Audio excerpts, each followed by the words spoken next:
bless your holy name.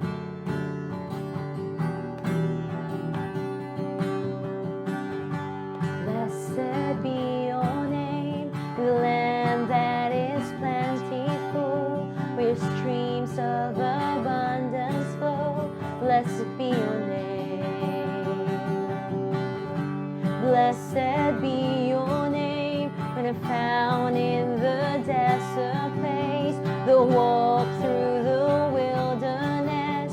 Blessed be your name. Amen. Every blessing you pour out, I'll turn back to praise. When the darkness closes in, Lord, still I will say, blessed be the name of the Lord. Blessed be your name. Blessed be the name of the Lord. Blessed be your glorious name. Blessed be your name, when the sun's shining down on me, when the world's all as it should be. Blessed be your name. Blessed be your name, on the road marked with suffering, though there's pain in the offering. Blessed be your name. Amen. Every blessing, 'cause every blessing you pour out, I'll turn back to praise. When the darkness closes in, Lord, still I will say, blessed be the name of the Lord. Blessed be your name. Blessed be the name of the Lord. Blessed be your glorious name. Blessed be the name of the Lord. Blessed be your name. Blessed be the name of the Lord. Blessed be your glorious name. Give and take away. Give and take away. My heart will choose to say, blessed be your name. Give and take away. Give and take away. My heart will choose to say, blessed be your name. You give and take away. You give and take away. My heart will choose to say, blessed be your name. Blessed be the name of the Lord. Blessed be your name. Blessed be the name of the Lord. Blessed be your glorious name. Blessed be the name of the Lord. Blessed be your name. Blessed be the name of the Lord. Blessed be your glorious name.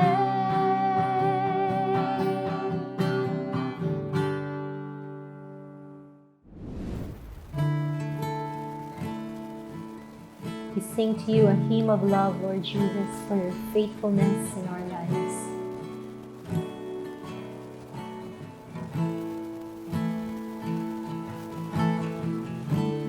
Forever in my life, you see me through the seasons. You cover me with your hand and lead me in your righteousness, and I look to you, and I wait on you. I'll sing to you, Lord, a hymn of love for your faithfulness to me.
carried in everlasting arms. You never let me go. We sing to you, Lord. And I'll sing to you, Lord, a hymn of love for your faithfulness to me. And I'm carried in everlasting arms. You never let me go. Through it, hallelujah. Come on, let's sing. Hallelujah.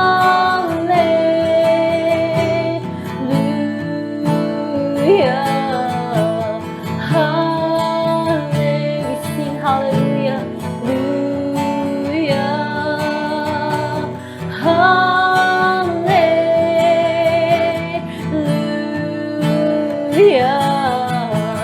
Hallelujah. Worship you.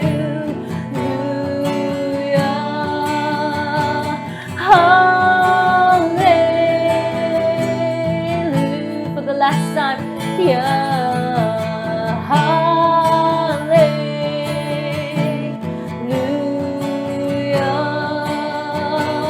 Hallelujah.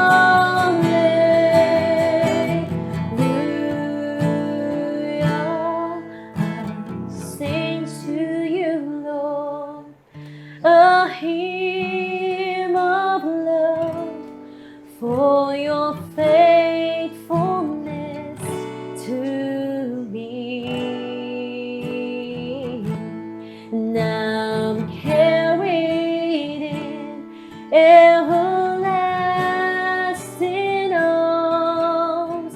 You never let me go. Once again, I'll sing to you. And I'll sing to you, Lord, a hymn of love for your faithfulness to me. Thank you, Jesus. You're worthy. Now I'm carried in everlasting arms. You never let me go. Through it all,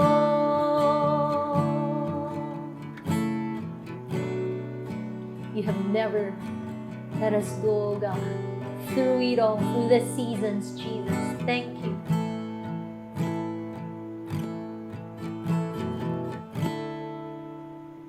Good day, community. Welcome once again as we continue our series of names of God. And before we continue, let's all bow down our heads. Let's pray. Lord, thank you for being our righteousness. Thank you for being Yahweh Tsidkenu. Thank you, Lord, na you have not allowed ourselves to be the basis sa among salvation and righteousness, but rather it's based on you. Ug tungod diha mag-overflow ang imuhang faithfulness, ang imong consistency, and in your heart being true to who you are, regardless of whatever that is happening in this world. We thank you for you are never changing and you are always the great I am. Thank you. In Jesus' name, amen and amen. Our study for today is Yahweh Tsidkenu. The Lord is our righteousness. That name is found in Jeremiah chapter 23, verses 1 to 8. Woe to the shepherds who destroy and scatter the sheep of my pasture, declares Yahweh. Therefore thus says the Lord, the God of Israel, concerning the shepherds who care for my people. You have scattered my flock and have driven them away, and you have not attended to them. Behold, I will attend to you for your evil deeds, declares the Lord. Then I will gather the remnant of my flock out of all the countries where I have driven them, and I will bring them back to their fold, and they shall be fruitful and multiply. I will set shepherds over them who will care for them, and they shall feel no more, nor be dismayed, neither shall any be missing, declares the Lord. Behold, the days are coming, declares the Lord, when I will raise up for David a righteous branch, and he shall reign as king and deal wisely. He shall execute justice and righteousness in the land. In his days Judah will be saved, and Israel will dwell securely. This is the name by which he will be called. The Lord is our righteousness. Therefore, behold, the days are coming, declares the Lord, when they shall no longer say, As the Lord lives, who brought up the people of Israel out of the land of Egypt, but as the Lord lives, who brought up and led the offspring of the house of Israel out of the north country and out of all the countries where he had driven them, then they shall dwell in their own land. So we begin here kaning sa story of Jeremiah. And when the name the Lord is our righteousness is being mentioned, appeal ni siya katong dito sa mga prophetic or messianic promises na gihatag sa Ginoo. Now, in this story, Jeremiah was a prophet who was preaching against the crowd. Meaning, katong unsay popular opinion that time, unsay gusto madunggan sa mga tao, o unsay murag sikat. Katong opposite ang ginaingon niya. He was going against the culture. Or another word, ang term nato na counter-cultural. He was saying things na dili gusto sa mga tao madunggan because it was negative against them. So to give us a better idea, naadiri kitong sugod pa lang sa Jeremiah for us to see the context and what is happening and how the Lord is our righteousness or Yahweh Tsidkenu fits into the context sa kanina name.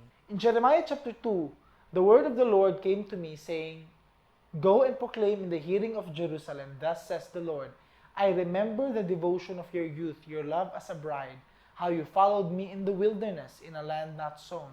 Israel was holy to the Lord, the first fruits of his harvest. All who ate of it incurred guilt. Disaster came upon them, declares the Lord. Hear the word of the Lord, O house of Jacob, and all the clans of the house of Israel. Thus says the Lord, What wrong did your fathers find in me, that they went far from me, and went after worthlessness, and became worthless? In short, ang words na gusto sa Ginoo na ingnon ni Jeremiah sa ilaha was the last part diri. And in this verse, it says here, nangutan ng Ginoo, di ba okay man kaayo akong pag-alaga sa inyo ha? I took care of you. Unsa akong gibuhat na karon nagpalayo na mo sa ako Wala na mo nag-follow sa ako And that was what the Lord was asking the people of Israelites. Now, what is interesting, most interesting for me is how that is truly relatable. Mabita nagiingon sa uban na how we read the story of the Old Testament actually talks about the story with our relationship with God. The same way, so good pa, okay kaayo sila, faithful kay sila, they keep the commandments, they kept the covenant faithfully and loyally. But over the course of time, it seems that you are doing worthless things. And for God, ang tawag niya worthless because ang iyang covenant, ang iyang promises, ang iyang rules na giset sa ilaha were not worthless.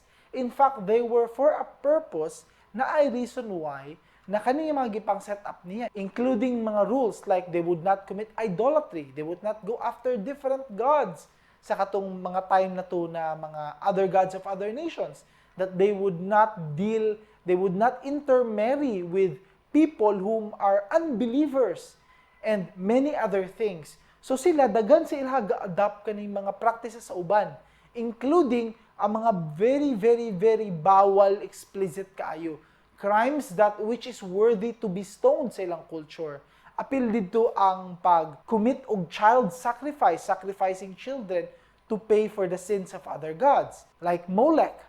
Apil po dito ang pag-commit og adultery by going into prostitution in the temples and other things. So these are things na ginabalik-balik sa Ginoo na dili ko makipag-join together with all these practices of other religions. I am separate from them. I am unique. I am holy. Ug tungod ana, gisugo ni si Jeremiah to remind them of what wrong they are doing. But opposite na nahitabo. And again, it's very relatable.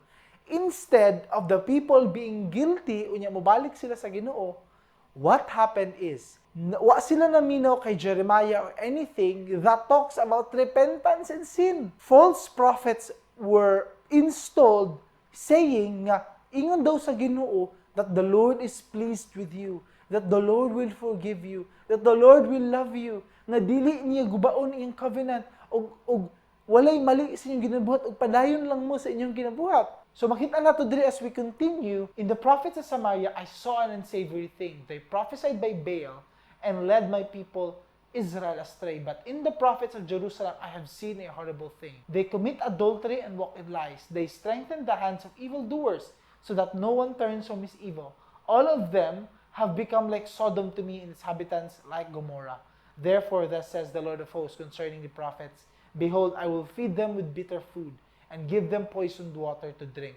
For from the prophets of Jerusalem, ungodliness has gone out into all the land. It was truly opposite. The prophets or the false prophets, ang Ginoo kasabot siya, that if it's the prophets of Baal or other gods or other religions, makasabot siya if they prophesy false things. But not from the prophets of Yahweh. Ang ginahimo nila, because popular opinion, nga okay kita, protection natin sa Ginoo, don't change, let's just continue to do what we're doing, nisabay sila dito. They began to tell lies, and they began to be deceived, because they do not want to be on the unpopular side. And many times, we are guilty of that. Na kita, dili na to i-continue on ang atoang words and commands na naa sa Bible. Why? Because dili ta gusto na we go to the unpopular side. Meaning, dili mauyon ang mga tao sa atua. Meaning, na ay mga haters, na ay mga bashers, na ay mga ingon ng mga tao na kinaraan man ninyong tinuuhan, kasi Biblia, karaan naman na libro. Or di kaya they say, those are just words of a man, ayaw mong tuuan na. Or di kaya maingon sila, di naman applicable karon kay modern times na. So they don't want that. Kaning mga propeta, ni-adapt sila sa unsay sikat para to be safe, to not be offensive. But si Jeremiah was tasked with one thing, na unsay ingnon nako sa mo Jeremiah mo, to ipasa nimo sa ilaha. And so what happened was, the people of Israel, because continued na minaw sila sa false prophets, wala na no'y repentance na hitabo. They were not guilty of sin because these false prophets were comforting them. And this is a perfect example of a kind of gospel that does not talk about unholiness. Many of us are uneasy pag makadungog ta about sin, about disobedience, about being punished if we are, and being disciplined as children if di ta motuo sa Ginoo. Di ta ganahan maminaw ana many times. But this is the perfect example in the course of history. Jerusalem was taken over by the Babylonians to a point that they were exiled. Giguba ang ilang nation, ang ilang temple of God that Solomon created, it was destroyed. It was completely stolen, tanan artifacts dito, tanan things dito, giransak ang nation nila.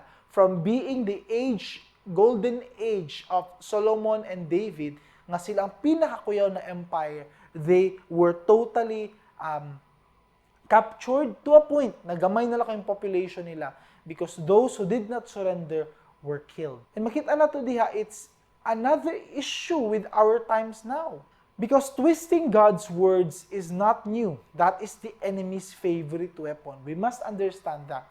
Ang pag-twist sa balaod sa Ginoo, pag-twist sa words of God so that it become comfortable in our ears, it becomes soothing, it's something that we must be very careful of. There are many people, many denominations, and many false teachers nang ginabuhat nila, they pick out katong mga words in the Bible that talk about good things lang sa atong life. Things na comfortable. Things that are soothing to our ears. Yung murag, ma-feel nimo, I am truly loved by God. But on the other hand, nagalikay sila mga things that are not comfortable. Meaning about repentance, about giving, about consecrating our lives, and many other things that relate to the character of God. Di sila ganahan, ana. And you have to understand that this is the enemy's favorite weapon. Gigamit niya ni at the very beginning pa. We see in Genesis here na the serpent was more crafty than any other beast of the field that the Lord God had made. He said to the woman, did God actually say, you shall not eat of any tree in the garden? And the woman said to the serpent, we may eat of the fruit of the trees in the garden. But God said, you shall not eat of the fruit of the tree that is in the midst of the garden, neither shall you touch it, lest you die. But the servant said to the woman, you will not surely die, For God knows that you will eat of it, your eyes will be open, and you will be like God, knowing good and evil. The enemy was right, half-truth to. We will know about good and evil, and we will open our eyes. But the consequence, ang disobedience and other things that resulted the fall of mankind into sin, wala gi-mention diri. Those are half-truths. Those are truths that are twisted. Words of God that are twisted para it seems na mutuo ka. Bitaw na mo ng hadlok when we are not familiar with the Bible and simply mo pick out lang tag verses that suits our situation. Mo bitaw na when we talk about reading the Bible, it is something nga buhaton nato daily. Because if gamiton lang nimo siya at times na komportable ka or times nga dili ka busy, then you miss out on understanding what is truly behind the very words of God. And sadly, maunang uban 10 years na, 5 years na, or more than in their faith, wala gihapon na human ang Bible. How could you know about the truths of God if mismo wala nato na human ang entirety of the Bible? Even Jesus himself, the enemy, the tempter, Satan, tried to twist the words to the very Son of God. We see here in Matthew chapter 4, the tempter came and said to him, "If you are the Son of God, command these stones to become loaves of bread." But he answered, "It is written, man shall not live by bread alone, but by every word that comes from the mouth of God."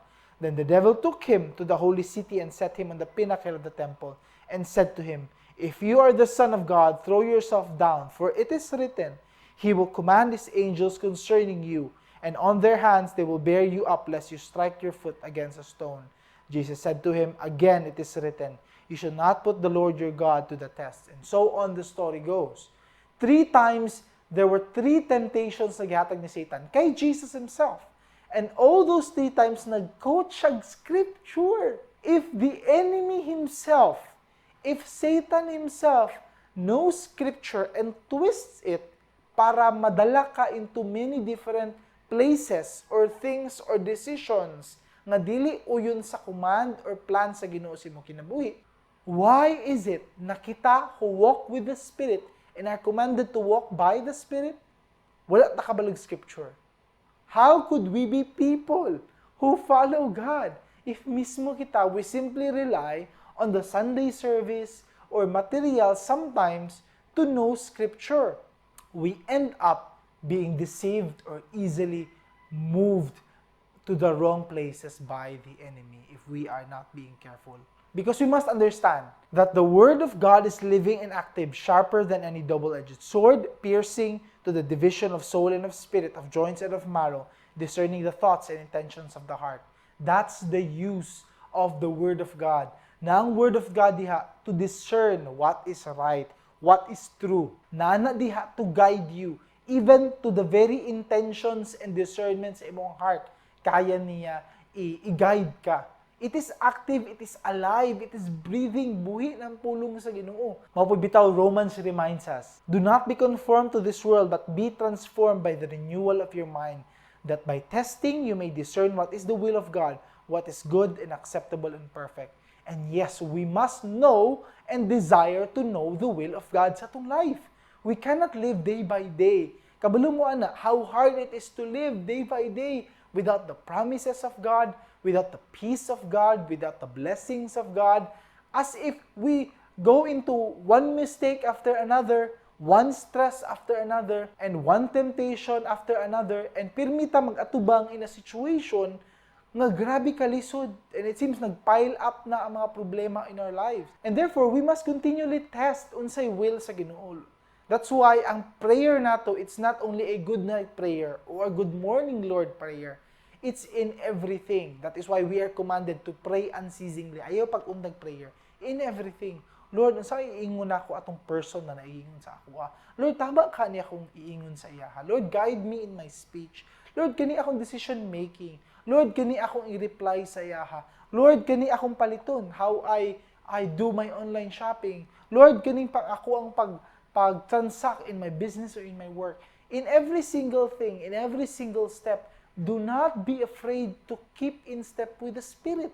Always consult God. That's not a negative. Actually, we are commanded to do that. We are commanded to be FC or feeling close to God in every step of the way, in every decision that we make. Why? Because we need to test whatever ang decision nato with the will of God. That is what following Jesus means. It means in everything, you look at through the lens. Kung napay glasses, and then naigrado ang imong glasses, let's say 80, 120 tungod, dili kay klaro imong vision. That is our vision because of our corrupted nature, dili klaro. And therefore, we must put on the lens of God in order that there's a filter para masabtan na to all these things. And part of that is knowing Scripture, being deep in Scripture. Because we go to our next point, God has revealed Himself to us that we may walk in His commands proactively, not reactively. Again, klaro na ko, proactively. What proactively means is the Bible actually teaches us that the Word of God is not applicable only to us as a reaction. Ang reaction lahi, na imabot na problema, diya ka mudul sa Bible. Na imabot na temptation, or na imabot na need, diya pa ka mo consult on say promises or giingon sa Bible. Proactive is different, meaning wala pa to niabot na problem, you consult the Bible before pa to moabot. We see that in many verses, apil diya in Ephesians. Finally, be strong in the Lord and in the strength of His might. Put on the whole armor of God that you may be able to stand against the schemes of the devil. For we do not wrestle against flesh and blood, but against the rulers, against authorities, against cosmic powers over this present darkness, against the spiritual forces of evil in the heavenly places. Therefore, take up the whole armor of God that you may be able to withstand in the evil day, having done all to stand firm. Now I ask you, especially klaro kay diha, ang ginaistorya ba diha in the past, in the present, or in the future na maabutay pa? Both present and future.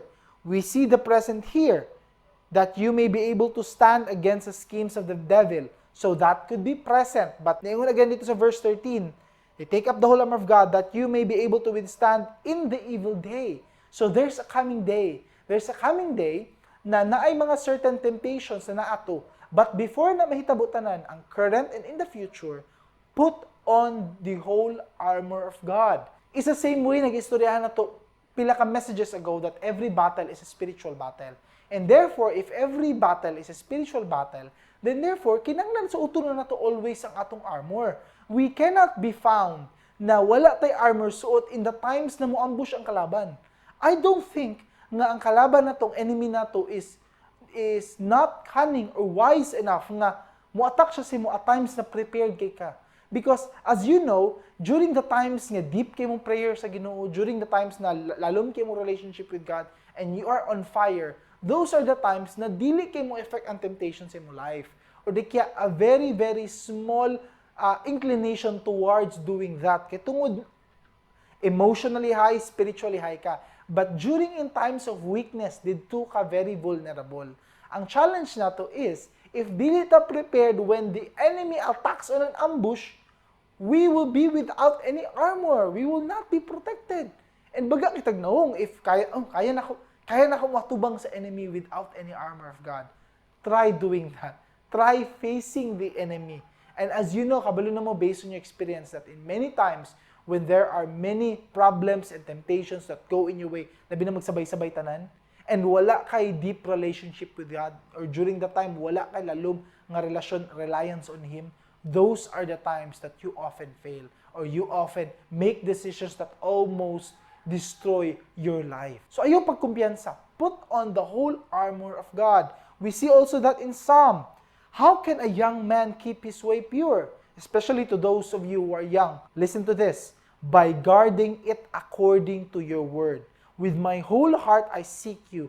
Let me not wander from your commandments. I have stored up your word in my heart that I might not sin against you.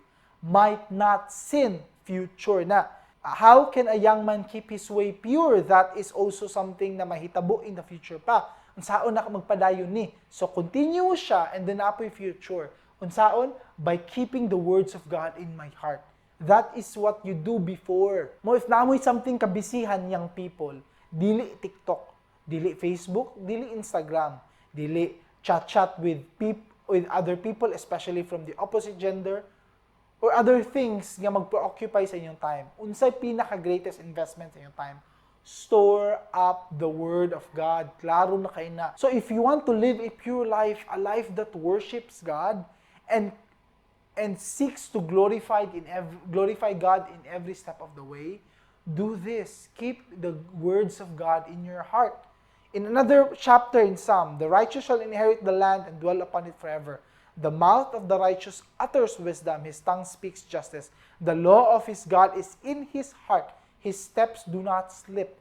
Meaning, dili ka maslide, di ka madagma, because ang law of God, ang words ni God, is in his heart. If naka-invest na diha, nakatanong na diha, it's rooted deep in your heart, dili ka maslide, dili ka madagma, because you will continue to have sure steps. The Bible talks about having sure steps, meaning pag mutama ka, well-balanced ka. Because whatever the enemy tries to knock you away from your balance, dili ka man knock away.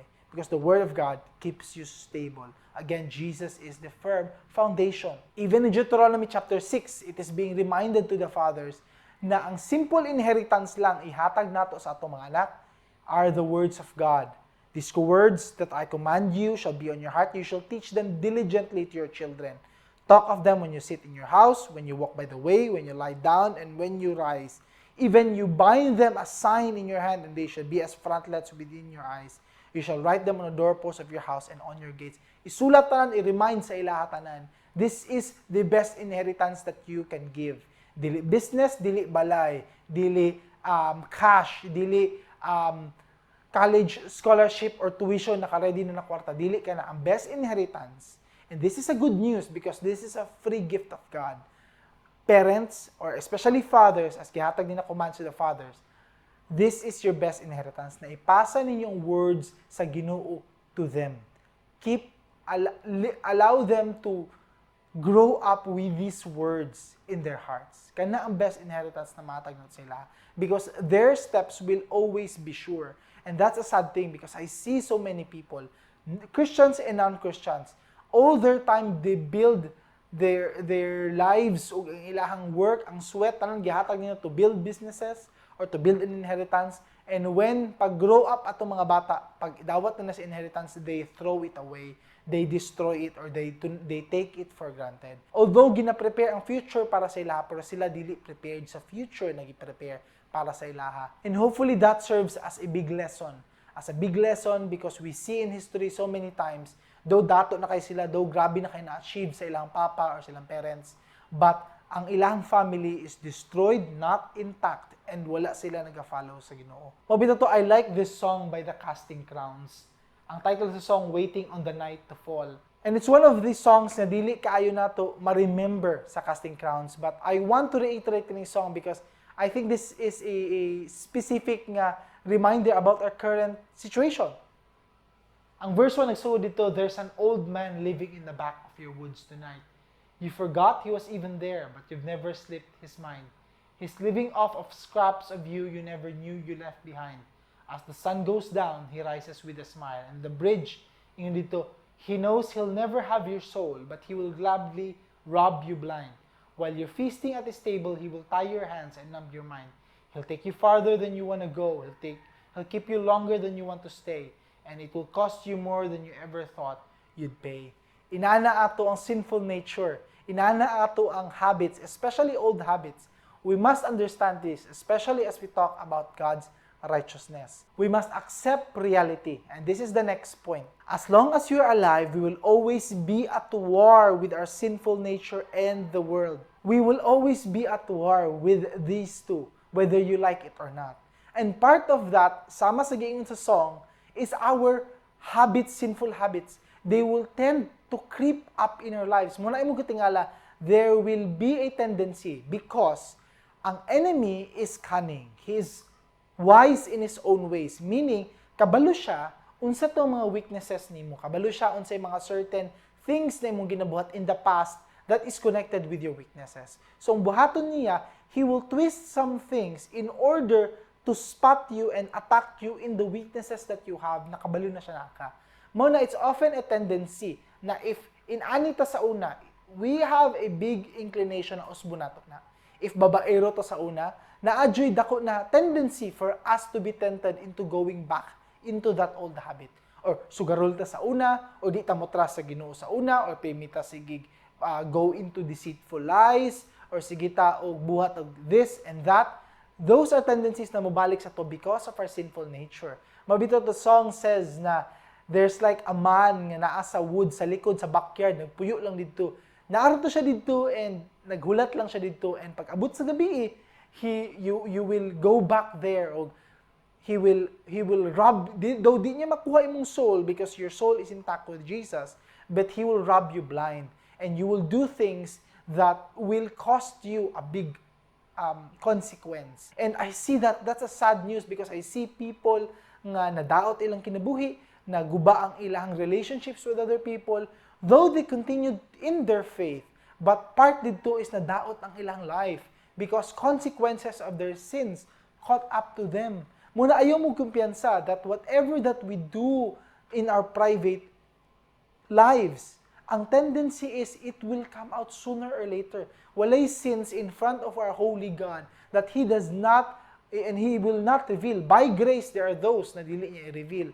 But most probably, part of His nature and part of how the world works and how the enemy works is He will discredit you publicly because of your private sins. Ug dili ka pwede maka-blame sa Ginoo ani because these are things na abi nimo you can continue to do without people knowing. So be warned. Mag-amping ta pag-abot ana. Especially that the sinful nature that we have will continue to push us towards continuing to do these things. You will continually be tempted. Ingon sa Romans, for we know that the law is spiritual, but I am of the flesh, sold under sin, for I do not understand my own actions. For I do not do what I want, but I do the very thing I hate.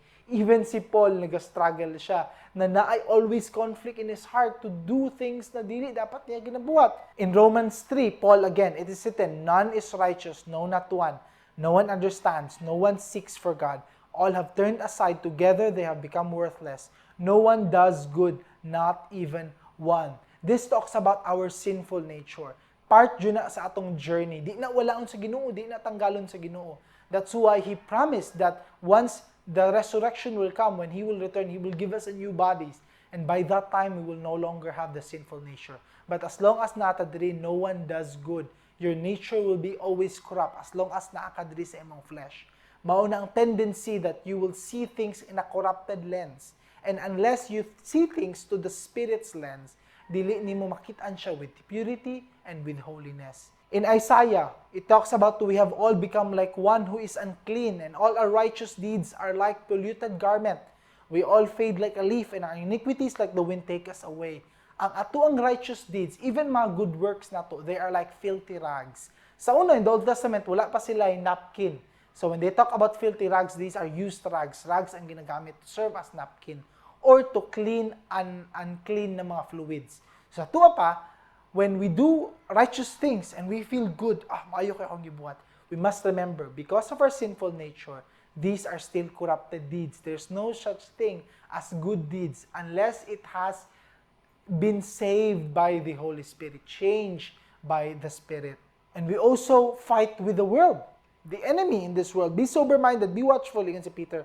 Your adversary, the devil, prowls around like a roaring lion, seeking someone to devour. He is ready to attack us. In 2 Corinthians, no wonder, for even Satan disguises himself as an angel of light. So it is no surprise if his servants also disguise themselves as servants of righteousness. Their end will correspond to their deeds.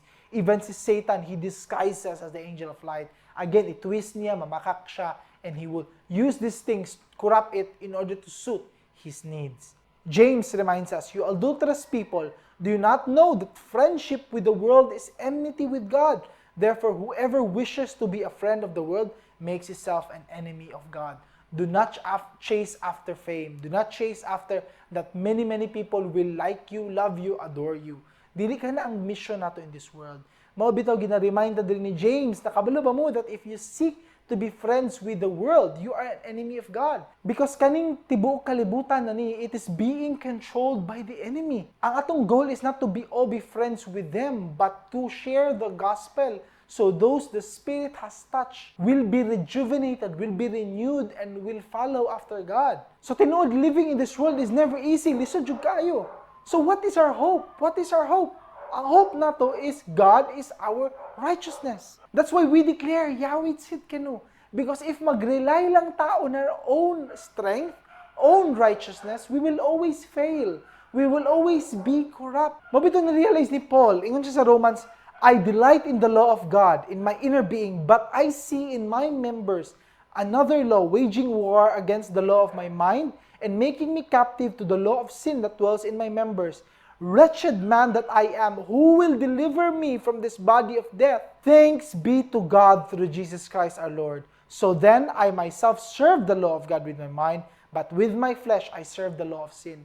Even si Paul acknowledges, he continually battles with the law of sin because in his life there is always that sinful nature. So unless we rely on the righteousness of God, unless we understand that the righteous branch na gi-declare, gi-promise in Jeremiah, dito ta mag-rely to, we have no chance.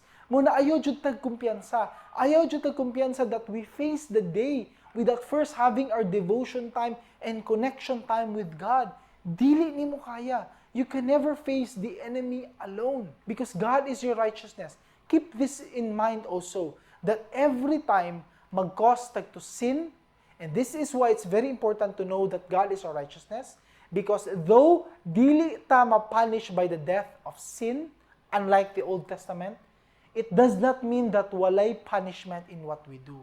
Every action that we have, every disobedience, every time we disobey and go against God, there is a punishment. Ang question, kinsa ni bayad atong punishment? Hebrews talks about, indeed, under the law, almost everything is purified with blood. And without the shedding of blood, there is no forgiveness of sin. Every time we make a mistake, it will cost us a blood. Hebrews, for since the law is but a shadow of the good things to come, instead of the true form of these realities, it can never, by the same sacrifices that are continually offered every year, make perfect those who draw near. And then in Colossians, by canceling the record of debt that stood against us with its legal demands, this is set aside, nailing it to the cross. Never underestimate the righteousness of God. Ani iyang grace that every time you commit a mistake, ipako na niya dito sa krus. It's not that the cancellation of the sins nato happens only katong time that we accept God's forgiveness and ask for mercy sa atong life. But it happens even in the future sins. Ana kakuyaw ang righteousness sa Ginoo. Mao ang na-realize ni in Jeremiah that never kani mga taon, kings and prophets, I will put up a righteous branch na gikan sa ang righteousness. It will continue on from the past, the present, and the future. It will continue for everlasting to everlasting. And this time around, kaning righteous ruler na ko in place, which is Jesus Christ, His mercy and His love will be everlasting. Mao bitaw, we are saved by grace through faith, not by works, so that no one may boast. That is our confidence. Ang confidence nato that despite we continually sin, despite we do not deserve this, and yet ang forgiveness sa Ginoo na diha, we should be ashamed if magpadayon ta sa atong sin. Isaiah talks about this, I will greatly rejoice in the Lord. My soul shall exult in my God, for He has clothed me with the garments of salvation. He has covered me with a robe of righteousness, as a bridegroom decks himself like a priest with a beautiful headdress, and as a bride adorns herself with her jewels. Our Lord is our everlasting righteousness. We must never forget that. That is our righteousness that is freely given to us. Even people like William Tyndale, who sacrificed his life para lang ma-translate ang Bible into a language na masabtan ug mabasa nato. The Word of God is so powerful because ang righteousness sa Ginoo naa diha naka-contain. A type of righteousness that the world needs. And a type of righteousness na kinahanglan nato each and every day. Part na sa atong ginapangayo na daily bread.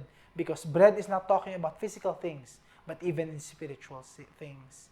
Let us thank the Lord that He is our righteousness, na dili naka-base sa atong own works, but by His grace, the righteousness is always sure, and His righteousness will continually be for us.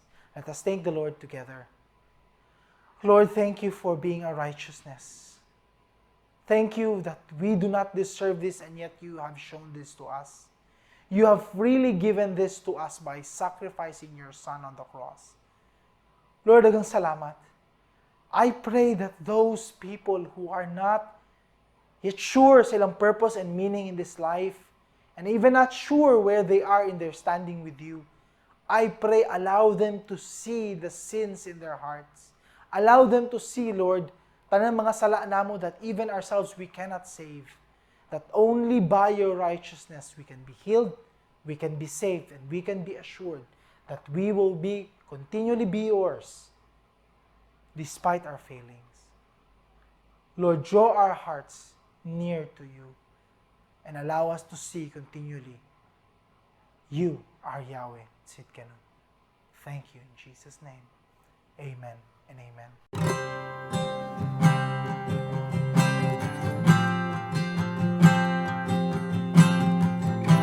Yes, Jesus, you are worthy, Lord.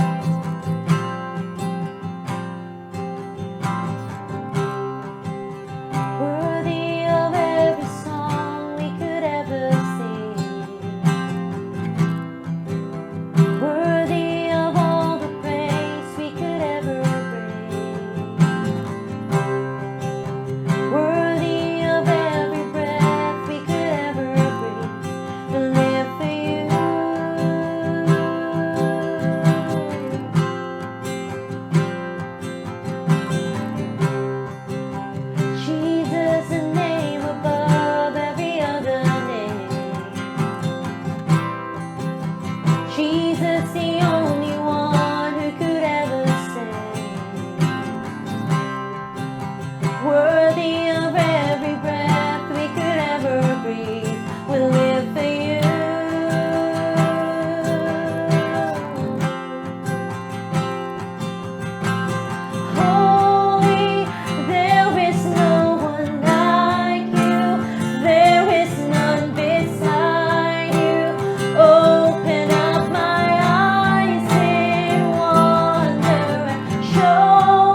and I will put my trust in you alone, and I will not be shaken.